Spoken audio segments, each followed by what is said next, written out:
Karibu sana katika channel yangu. Leo tutazungumzia baadhi ya sehemu muhimu katika structure ya HTML ambazo ni muhimu kuweza kuzifahamu kabla hujaingia kiundani zaidi kuweza kujifunza hii language ya HTML. So hapo unapoona katika screen yangu inaonekana Visual Studio Code na inaonekana ile page ambayo tumeitengeneza ama document file ambayo tumeitengeneza katika video iliyopita. So leo katika video hii nitakufahamisha njia nyingine kuweza kutengeneza file, then nitakufahamisha hicho kitu ambacho tunakwenda kukiongelea katika video hii ya leo, hizo sehemu muhimu unazotakiwa kuzifahamu.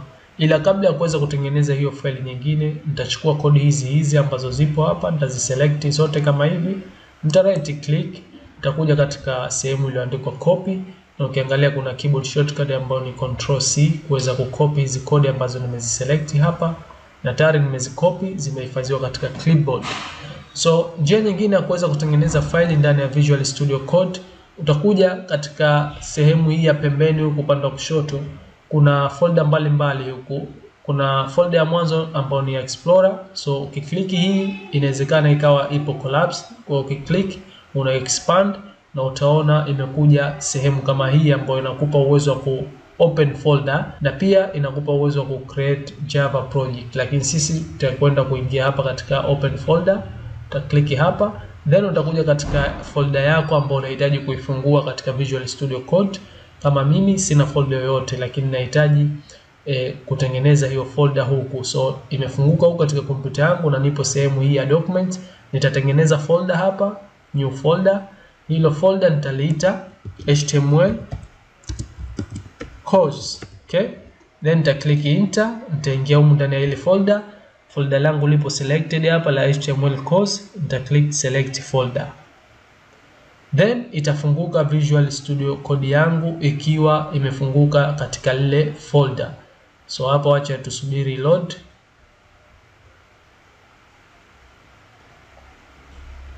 Yeah, trust the browser.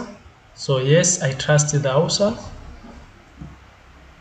Kama unavyoona tayari imefunguka, na sasa hivi katika hii Explorer folder huku nikiklik ikiwa expanded, basi unaona tumo ndani ya lile folder tulilitengeneza kule la HTML course. Na hapa tuna uwezo wa kutengeneza file zetu, na files ambazo tutazitengeneza hapa zitakwenda zitahifadhiwa ndani ya lile folder ambalo tumelitengeneza, ambalo lipo katika hii sehemu ya document katika kompyuta yetu. Ukiingia katika document unakuta kuna folder tumelitengeneza ile hapa la HTML course. So folder hili ndilo ambalo tutatengeneza files hapa ambazo zitahifadhiwa huko. So nitakuja hapa, kuna icon takriban 4 hapa. Utakuja hii icon ya kwanza ambayo inasomeka new file, utaklik hapo, then utatengeneza jina la hiyo file yako ya HTML. Kwa mfano mimi nitaandika my second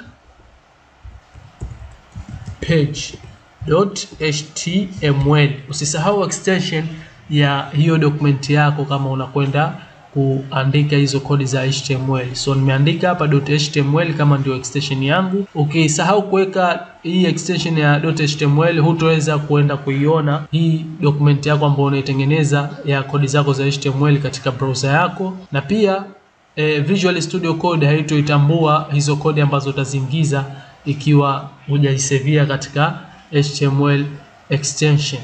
Okay?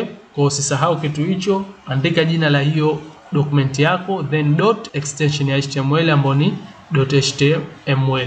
So baada ya hapo uta click enter. Tayari nimetengeneza file yangu hapa, imo ndani ya folder la HTML course. Na nikija huko katika File Explorer nikiangalia sasa hivi tayari ndani ya ile folder langu la HTML course kuna hii page yetu ambayo ni my second page, na inaonekana tayari ipo katika hali ya browser ya Chrome. Manake tayari nikidouble click hapa kuifungua itafunguka katika browser yangu ya Chrome, na kwa sasa haina lolote humu ndani kwa sababu hatujaweka kodi zozote za HTML, hatujatengeneza page yoyote mpaka sasa, just tumetengeneza ile document tu.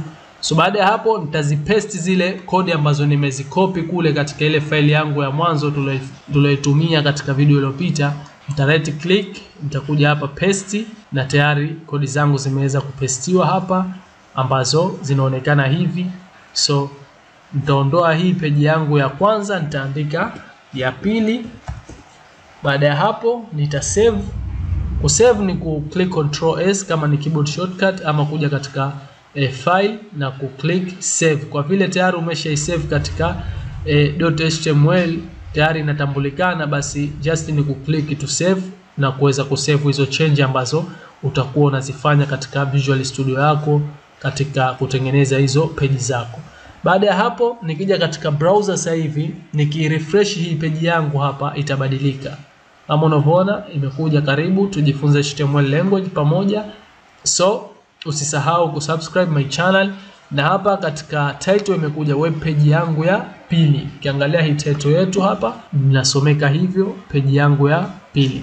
So hivyo ndivyo ambavyo unaweza kutengeneza HTML document katika Visual Studio Code ukiachilia ile njia ambayo nimekufahamisha katika video iliyopita. So sehemu hizo ambazo nilikuwa nazihitaji kuziongelea leo ikiwemo sehemu ya body, sehemu ya head na sehemu ya title. Sehemu hizi ni muhimu sana kuweza kuzifahamu. Tukianza kuna sehemu hii ya head. Sehemu hii ya head kama unavyoona imekusanya title na imekusanya metadata.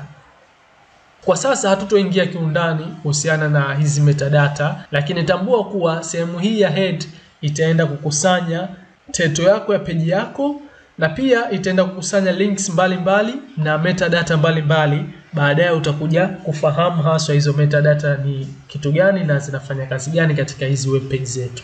So hakikisha unafahamu kuwa kuna sehemu ya head ambayo sehemu hii haitoweza kuonekana katika hii browser yako, hii sehemu ambayo itakwenda kudisplay zile content zako, lakini itakwenda kuonekana juu ya hizi tab zako huku ambazo umefungua hizo web page zako. Kama ni title itaonekana huku juu.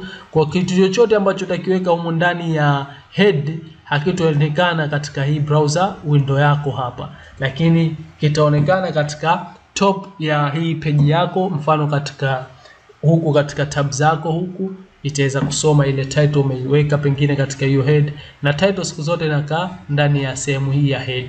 Na vitu vingine ni kama linki za sehemu mbalimbali utakuja kuona baadaye tutakapofika mbele wakati tunajifunza HTML language.